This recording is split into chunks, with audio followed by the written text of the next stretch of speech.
Ọhaneze ndị Igbo ekenekwa m na ebi na nene masị m udo dịle onye ọbụla, udo dịle nwoke, udo dịle nwaanyị. Biko na enwere okwu dị m n'obi kemgbe some days na, but enwebeghị m chance wee kwuo maka ya.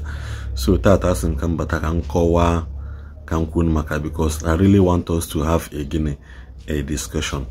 Biko Bobble na-enweta video, achọrọ m ka somebody like our daddy Ephraim achọkene m ka uti nya bụ okwu ọnụ ọbụna anyị abata live video ka anyị kwuo nya bụ okwu ka o wee zuwe onye ọbụla ara anyị abata live video kpaa ya kpaa. And so I'm seeking for the permission of somebody like Waja, because ka we nwee ike mee gịnị kwuo okwu a ka anyị si wee ghọta onwe anyị, because I believe na Waja nwee audience and nwee people that also want to learn from this thing that I want to talk about. If this video about share ya, because now this topic I can again part 2. After the part 2, if likely we may have the part 3 of it for a better understanding. Man, only him choyuku now because only him choyuku. In the beginning, asela na gini me. In the beginning, asela na Ndi Igbo. No onye ọbụla bụ onye Igbo na enwere gini omenala, being tradition.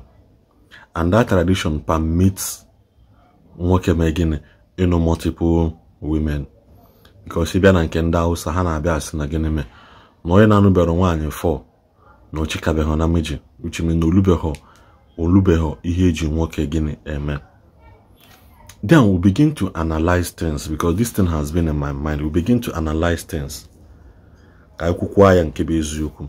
Mgbe gboo ndị nna nna anyị ha na anụ imilikiti ụmụnwaanyị Igbo, efundonochi Igbo, efundonolito. But what happened in our own time now? In our own time, because now, if you what happened in our own time now, massive civilization bia, ndocha with a religion. Most of us accepted Christianity. Most of our fathers accepted Christianity and begin to practice one man wife according to the Bible. All of us be to practice a one man wife tradition, religion. But in the midst of that thing now, a revolution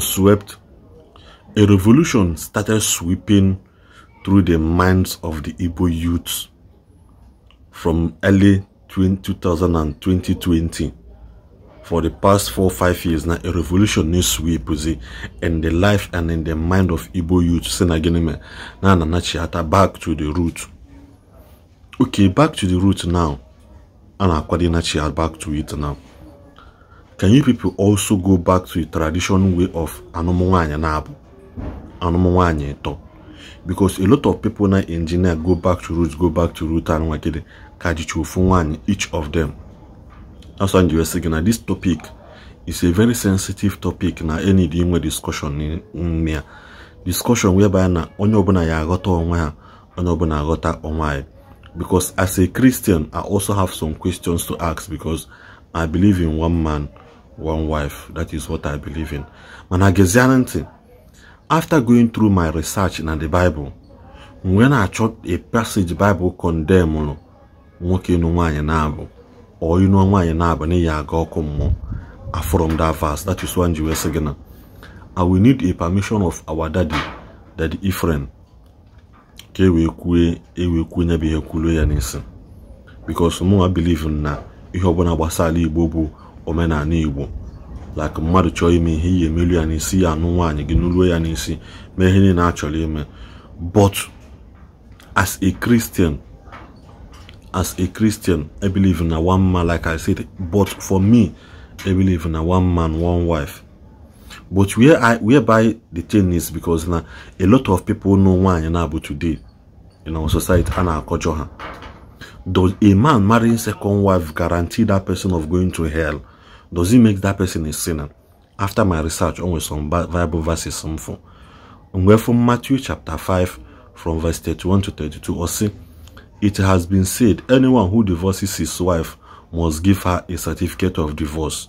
But I tell you that anyone who divorces his wife, except for sexual immorality, makes her the victim of adultery. And anyone who marries a divorced wife have committed again an adultery.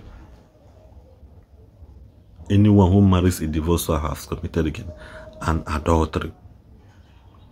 Then Deuteronomy chapter 21 from verse 15 to 17. Or if a man has two wives, the one loved and the other unloved. So which means na one nwoko buna no nwanye na abu.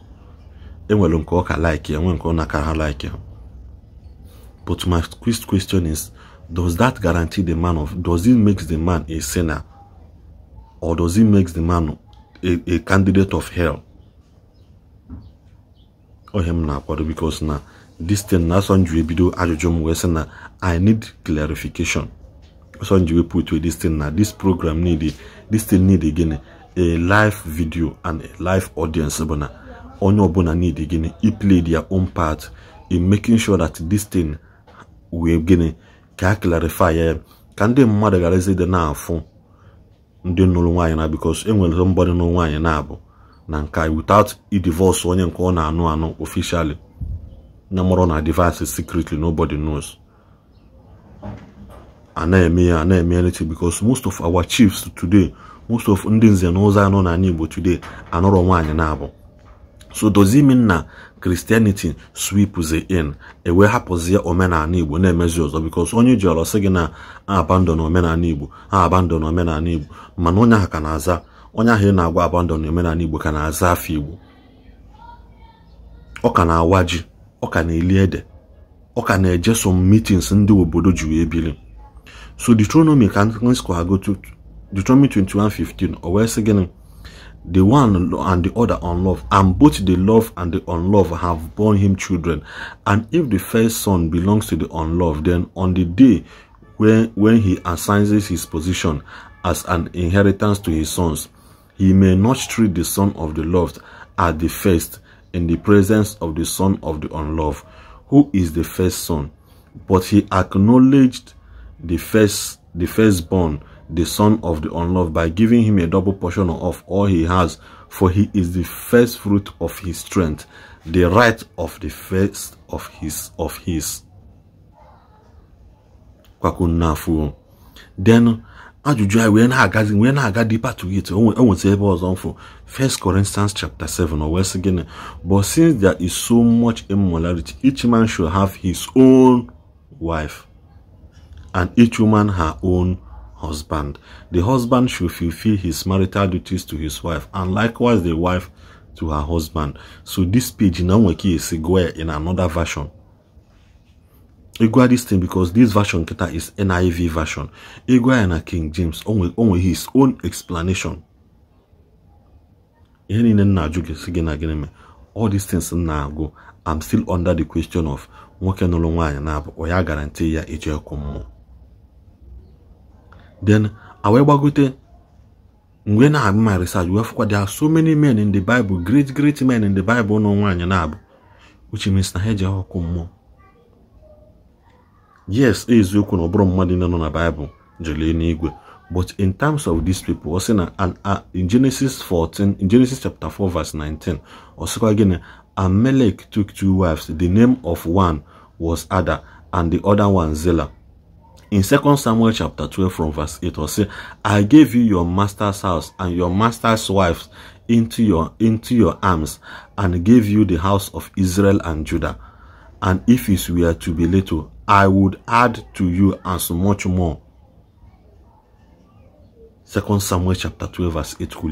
Then Isaiah chapter 4 verse 1 was again, and 7 women shall take hold of one man on that day, saying, we will eat our own bread and wear our own clothes, only if we could be called by your name and take away our reproach. Will that make such a man a sinner? Because I know we have like this, I think I na complicate uku, or does that kind of agreement na hapulo Omenala na eme hozo. Man, a lot of people need engineer for Omenala, nochara ofu nwanyị. Man, even the Bible has a place okulu na geneme. Now some people in those days nochara nwanyị na abụ. Then Judges chapter 8 verse 13 or saying, and now Gideon has 70 sons, his own offspring, for he had many wives. This is Gideon.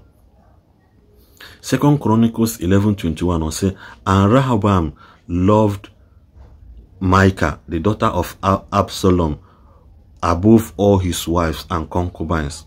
He took 18 wives and 60 concubines and fathered 28 sons and 60 daughters.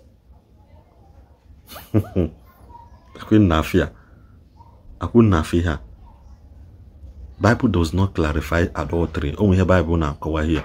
All of them took wives, which means na gini ha mele ego, ha mezuri emezu.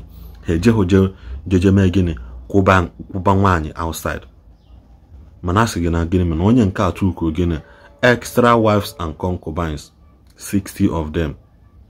Then instead that 2 Chronicles again chapter 13 verse 21 will say, but Abida grows mighty and took 14 wives and had 22 sons and 16 daughters. Because all these things needs to be addressed. More am I even stand there? I stand on one man, one wife. And my question is, Omenala Igbo guarantees multiple. Why are they not doing it? Bible in 1 Chronicles chapter 4 verse 5 also go, and Asher the father of Tekoa had 2 wives, Hela and Nazara and Nara. Then he back water there to Genesis chapter 30 verse 9 or again, when Leah saw that she had stopped having children, she took her servant Zilipha and gave her to Jacob as a wife. To Jacob as a wife. Jacob God of Abraham, Isaac, and Jacob. So somebody for no mamuzi is a no muchago or welcome servant ya we naka Jacob say na Jacob Nelonya as like I said, my question still remain, does anybody that married 2 wives as a Christian or melonjo igwe that will not prevent him from going to heaven? Can it prevent that person from going to heaven? Because there are some biblical stories from the research that I just read out now that shows that some people actually did it in their time. To confirm na and I still question, that is when waja yendi wenasi.